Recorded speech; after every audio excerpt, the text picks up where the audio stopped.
ಜಮೀರ್ ಸಮರ್ಥಿಸಿಕೊಳ್ಳಲು ಆಗದೆ ಒದ್ದಾಡಿದ ಸರ್ಕಾರ. ಜಮೀರ್ ಪರ ಸಿಎಂ ಸಂಬಂಧಿ ಕುಣಗಲ್ ರಂಗನಾಥ್ ಬ್ಯಾಟಿಂಗ್ ಬೀಸಿದ್ದಾರೆ. ಜಮೀರ್ಗೆ ಆರೋಗ್ಯ ಸಮಸ್ಯೆ ಅಂತ ಸಬೂಬು ಹೇಳಿದ ಡಿಸಿಎಂ. ಇದು ದಾರಿ ತಪ್ಪಿಸುವ ಕೆಲಸ ಅಂತ ಬಿಜೆಪಿ ವಿರುದ್ಧ ಈಗ ಆಕ್ರೋಶವನ್ನ ಕೂಡ ವ್ಯಕ್ತಪಡಿಸಿದ್ದಾರೆ. ಎಲ್ಲದಕ್ಕೂ ರಾಜಕೀಯ ಬೆರೆಸಬೇಡಿ ಅಂತ ಬಿಜೆಪಿಗರಿಗೆ ಮನವಿಯನ್ನ ಕೂಡ ಮಾಡಿಕೊಂಡಿದ್ದಾರೆ. ದೇಶದ ಸ್ವಾತಂತ್ರ್ಯ ರಾಷ್ಟ್ರ ಧ್ವಜಕ್ಕಿಂತ ಬೇರೇನು ಮುಖ್ಯ ಅಂತ ಪ್ರಶ್ನೆಯನ್ನ ಮಾಡಿರುವಂಥದ್ದು ಸುನೀಲ್ ಕುಮಾರ್ ಅವರು. ಪ್ರಶ್ನೆ ಸಮರ್ಥನೆಗೆ ಮುಂದಾದಂತಹ ಜಿ ಪರಮೇಶ್ವರ್ ಅವರು. ಸಚಿವ ಜಮೀರ್ಗೆ ಆರೋಗ್ಯ ಸರಿ ಇಲ್ಲ ಅಂತ ಪರಮೇಶ್ವರ್ ಅವರು ಹೇಳಿಕೆಯನ್ನ ನೀಡಿದ್ದಾರೆ. ಆರೋಗ್ಯ ಸರಿ ಇಲ್ಲ ಅಂತ ಎಲ್ಲೂ ಪತ್ರದಲ್ಲಿ ಉಲ್ಲೇಖ ಮಾಡಿಲ್ಲ ಅಂತ ಬಿಜೆಪಿ ಟಕ್ಕರ್ ಕೊಟ್ಟಿರುವಂಥದ್ದು. ಆರೋಗ್ಯ ಸರಿ ಇಲ್ಲ ಅಂದ್ರೆ ಮಂತ್ರಿಯನ್ನೇ ಬದಲಿಸಿ ಅಂತ ಬಿಜೆಪಿಗರು ಪಟ್ಟು ಹಿಡಿದಿದ್ದಾರೆ. ಕಡೆಗೆ ಸಭತ್ಯಾಗ ಮಾಡಿ ಹೊರ ಬಂದ ಬಿಜೆಪಿ ಜೆಡಿಎಸ್ನ ಶಾಸಕರು. ಅಧ್ಯಕ್ಷೆ ಸುನಿಲಣ್ಣ ಸರ್, ಮಾನ್ಯ ಅಧ್ಯಕ್ಷೆ ನಾನು ಹೇಳ್ತಾ ಇರೋದು, ನೀವು ಉಸ್ತುವಾರಿ ಸಚಿವರನ್ನ ಬದಲು ಮಾಡಿದ್ದಕ್ಕೆ ನಮ್ಗೆ ವಿರೋಧ ಇಲ್ಲ. ನಿಮ್ಮ ಆಂತರಿಕ ವ್ಯವಸ್ಥೆ ಏನಾರು ಮಾಡ್ಕೊಳ್ಳಿ. ಒಬ್ಬ ಸಚಿವ ಸ್ವಾತಂತ್ರ್ಯ ಹೇಳ್ತಾನೆ ಅಂತಂದ್ರೆ ಅಂತ ಸಚಿವ ಏನಕ್ಕೆ ಬೇಕು ಕರ್ನಾಟಕದಲ್ಲಿ? ನಮಗೆ ಉದ್ದೇಶದಲ್ಲಿ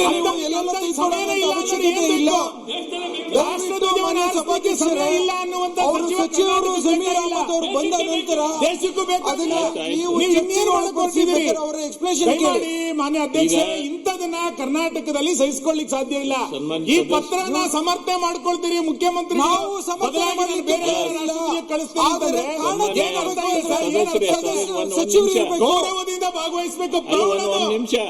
ಮಾನ್ಯ ಅಧ್ಯಕ್ಷೆ ಸುನಿಲಣ್ಣ ಸರ್, ಮಾನ್ಯ ಅಧ್ಯಕ್ಷೆ ಆರೋಗ್ಯ ಸರಿ ಇಲ್ಲ ಅಂದ್ರೆ ಮಂತ್ರಿಯನ್ನೇ ಬದಲಿಸಿ ಅಂತ ಬಿಜೆಪಿಗರು ಕೂಡ ಪಟ್ಟನ್ನ ಹಿಡಿದಿದ್ದಾರೆ.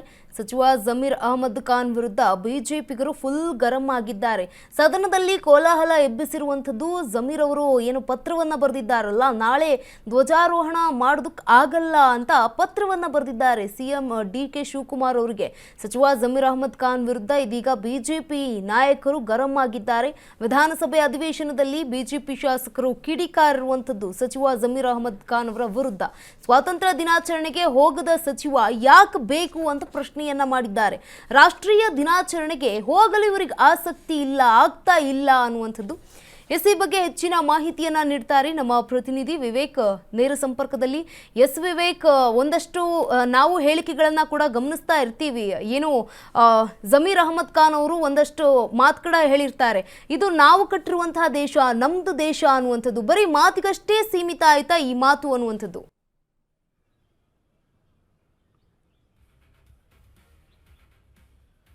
ಎಸ್ ಗಂಗಾ, ಈಗಾಗಲೇ ನಿನ್ನೆ ಅಷ್ಟೇ ಏನು ಮುಖ್ಯಮಂತ್ರಿ ಅವರಿಗೂ ಕೂಡ ಒಂದು ಪತ್ರವನ್ನು ಬರೆದಿರ್ತಾರೆ ಜಮೀರ್ ಅಹಮದ್ ಖಾನ್, ಸಚಿವರಾದಂಥ ಜಮೀರ್ ಅಹಮದ್ ಖಾನ್ ಅಂತಲೇ ಹೇಳ್ಬೋದು. ಏನಂದರೆ ಪ್ರಮುಖವಾಗಿ ಅವರಿಗೆ ಬರೆದಿರ್ತಕ್ಕಂಥ ಪತ್ರದಲ್ಲಿರ್ತಕ್ಕಂಥ ಪ್ರಮುಖವಾದ ವಿಚಾರ ಏನಪ್ಪ ಅಂದರೆ, ಈಗಾಗಲೇ ಅವರಿಗೆ ವಿಜಯನಗರ ಜಿಲ್ಲಾ ಉಸ್ತುವಾರಿಯಾಗಿ ಕೂಡ ನೇಮಕ ಮಾಡಲಾಗುತ್ತೆ. ಈಗಾಗಲೇ ವಸತಿ ಸಚಿವರು ಕೂಡ ಆಗಿರೋ ನಿಟ್ಟಿನಲ್ಲಿ ಅವರಿಗೊಂದು ಜಿಲ್ಲಾ ಉಸ್ತುವಾರಿ ಸಚಿವರನ್ನಾಗಿ ಕೂಡ ನೇಮಕ ಮಾಡಲಾಗಿರುತ್ತೆ. ಅದು ವಿಜಯನಗರ ಜಿಲ್ಲೆಯನ್ನು ಕೂಡ ಅವರಿಗೆ ಉಸ್ತುವಾರಿಯಾಗಿ ನೇಮಕ ಮಾಡಲಾಗಿರುತ್ತೆ. ಆದರೆ ಅವರು ಸಿಎಂ ಅವರಿಗೆ ನೆನ್ನೆ ನೇರವಾಗಿ ಒಂದು ಪತ್ರವನ್ನು ಬರೀತಾರೆ.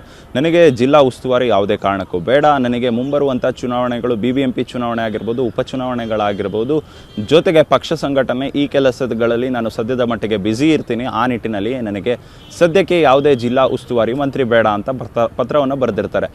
ಆದರೆ ಇವತ್ತು ಅದೇ ವಿಚಾರ ಸದನದಲ್ಲೂ ಕೂಡ ಚರ್ಚೆಗೆ ಬರುತ್ತೆ ಅಂತಲೇ ಹೇಳ್ಬೋದು. ಯಾಕಂದರೆ ಪ್ರಮುಖವಾಗಿ ಇವತ್ತು GS ಪಾಟೀಲ್ ಅವರು ಸ್ಪೀಕರ್ ಆಗಿ ಕೂಡ ಆಯ್ಕೆ ಆದಂಥ ದಿನ. GS ಪಾಟೀಲ್ ಅವರಿಗೆ ಶುಭಾಶಯವನ್ನು ಕೂಡ ಎಲ್ಲರೂ ಕೋರುವಂಥ ದಿನ. ಅಂಥ ಸಂದರ್ಭದಲ್ಲೇ ಇವತ್ತು GS ಪಾಟೀಲ್ ಅವರ ಮುಂದೆ, ಅಂದರೆ ಸ್ಪೀಕರ್ ಅವರ ಮುಂದೆ ನೇರವಾಗಿ ಒಂದು ಪ್ರಶ್ನೆಯನ್ನು ಕೂಡ ಇಡಲಿಕ್ಕೆ ಮುಂದಾಗ್ತಾರೆ. ಅದೇ ಸುನೀಲ್ ಕುಮಾರ್ ಅವರು ಕೂಡ ಒಂದು ಪ್ರಶ್ನೆಯನ್ನು ಇಡ್ತಾರೆ. ಯಾವ ಕಾರಣದಿಂದ ಅವರು ಧ್ವಜಾರೋಹಣ ಮಾಡೋದಿಲ್ಲ, ನಾನು ಜಿಲ್ಲಾ ಉಸ್ತುವಾರಿ ಬೇಡ, ಧ್ವಜಾರೋಹಣ ಮಾಡೋದಕ್ಕೆ ಆಗೋದಿಲ್ಲ ಅಂತ ಹೇಳ್ತಾರೆ. ಇದೇನಾ ಇವರು ದೇಶಕ್ಕೆ ಕೊಡುವಂಥ ಗೌರವ ಅಂತ ನೇರವಾಗಿ ಅಲ್ಲೇ ಅಸೆಂಬ್ಲಿ ಹಾಲಲ್ಲೇ ನೇರವಾಗಿ ಪ್ರಶ್ನೆಯನ್ನು ಕೂಡ ಇಡ್ತಾರೆ ಸರ್ಕಾರದ ಮುಂದೆ. ಅಂಥ ಸಂದರ್ಭದಲ್ಲಿ ಡಾಕ್ಟರ್ ಜಿ ಪರಮೇಶ್ವರ್ DCM ಆದಂಥವ್ರು ಅವರು ಕೂಡ ಒಂದಿಷ್ಟು ಕಾರಣಗಳು ಅಥವಾ ಜಮೀರ್ ಅಹಮದ್ ಖಾನಿಗೆ ಡಿಫೆಂಡ್ ಮಾಡ್ಕೊಳ್ಳುವಂಥ ಕೆಲಸಕ್ಕೂ ಕೂಡ ಮುಂದಾಗ್ತಾರೆ. ಅಂಥ ಸಂದರ್ಭದಲ್ಲಿ ಅವರು ಆರೋಗ್ಯದ ಕಾರಣದಿಂದಾಗಿ ಅವರು ಅಲ್ಲಿವರೆಗೂ ಕೂಡ ಪ್ರವಾಸ ಮಾಡೋದಕ್ಕೆ ಆಗಲ್ಲ. ಆ ನಿಟ್ಟಿನಲ್ಲಿ ಅವರು ಅಲ್ಲಿನ ಜಿಲ್ಲಾ ಉಸ್ತುವಾರಿ ಬೇಡ ಅಂತ ಹೇಳಿದ್ದಾರೆ ಅಂತ ಹೇಳಿ ಡಿಫೆಂಡ್ ಮಾಡ್ಕೊಳ್ಳೋದಕ್ಕೂ ಕೂಡ ಮುಂದಾಗ್ತಾರೆ DCM ಪರಮೇಶ್ವರ್ ಅವರು. ಆದರೆ ಅಂಥ ಸಂದರ್ಭದಲ್ಲಿ BJPಯ ಎಲ್ಲ ನಾಯಕರು,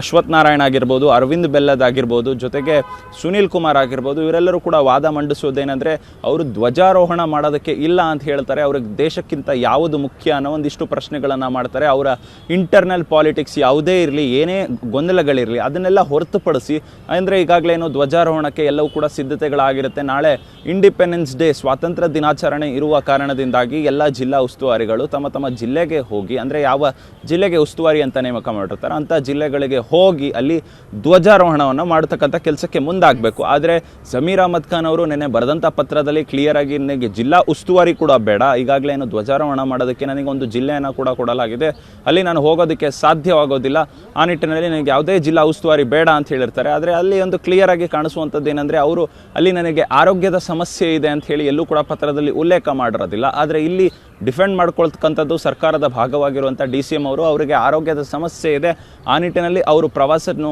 ಮಾಡೋದಿಲ್ಲ ಅಂತ ಹೇಳಿ CM ಬಳಿನೇ ನೇರವಾಗಿ ಕೇಳ್ಕೊಂಡಿದ್ದಾರೆ ಅನ್ನೋ ಒಂದಿಷ್ಟು ವಿಚಾರಗಳು ಕೂಡ ಚರ್ಚೆ ಆಗುತ್ತೆ. ಅಂಥ ಸಂದರ್ಭದಲ್ಲಿ BJP ಅವರಿಗೂ ಕೂಡ ಅಷ್ಟೇ GS ಪಾಟೀಲ್ ಸ್ಪೀಕರ್ ಆದಂಥವರು, ಸಭಾಧ್ಯಕ್ಷರಾದಂಥವರು ಅವರು ಕೂಡ ಒಂದು ಪ್ರಶ್ನೆಯನ್ನು ಇಡ್ತಾರೆ, ನೀವು ನೋಟಿಸ್ ಕೊಡದೆ ಈ ರೀತಿಯಾಗಿ ವಿಚಾರವನ್ನು ಪ್ರಸ್ತಾಪ ಮಾಡುವಂತಿಲ್ಲ ಸದನದಲ್ಲಿ ಅಂತ. ಅಂಥ ಸಂದರ್ಭದಲ್ಲಿ BJP ಅವರು ಕೂಡ ಹೇಳ್ತಕ್ಕಂಥ ವಿಚಾರ ಏನಪ್ಪ ಅಂದರೆ, ನಮಗೆ ಮೊದಲಿಗೆ ದೇಶ ಮುಖ್ಯ, ರಾಷ್ಟ್ರ ಧ್ವಜದ ವಿಚಾರ ಬಂದಿದೆ, ರಾಷ್ಟ್ರ ಧ್ವಜದ ವಿಚಾರ ಬಂದಿದ್ರು ಕೂಡ ನಿಮಗೆ ನೋಟಿಸೇ ಮುಖ್ಯನಾ ಅಂತ ಹೇಳ್ತಾರೆ. ಅಂಥ ಸಂದರ್ಭದಲ್ಲಿ ಮಾತನಾಡೋದಕ್ಕೂ ಕೂಡ ಅವಕಾಶವನ್ನು ಕೊಡೋದಿಲ್ಲ GS ಪಾಟೀಲ್ ಆದಂಥವರು, ಸ್ಪೀಕರ್ ಆದಂಥವರು. ಇಲ್ಲ, ನೀವು ನೋಟಿಸ್ ಕೊಡಬೇಕಿತ್ತು ಅಂತ ಒಂದಿಷ್ಟು ವಾಗ್ವಾದಗಳು ಕೂಡ ನಡೆಯುತ್ತೆ BJP ಹಾಗೂ ಮತ್ತು ಕಾಂಗ್ರೆಸ್ ನಾಯಕರ ನಡುವೆ. ಅಲ್ಲಿರ್ತಕ್ಕಂಥ ಮತ್ತು ಶಾಸಕರಾದಂಥ ಕುಣಿಗಲ್ ರಂಗನಾಥ್ ಅವರು ಕೂಡ ಇದರಲ್ಲಿ ಮಧ್ಯಪ್ರವೇಶವನ್ನು ಮಾಡ್ತಾರೆ.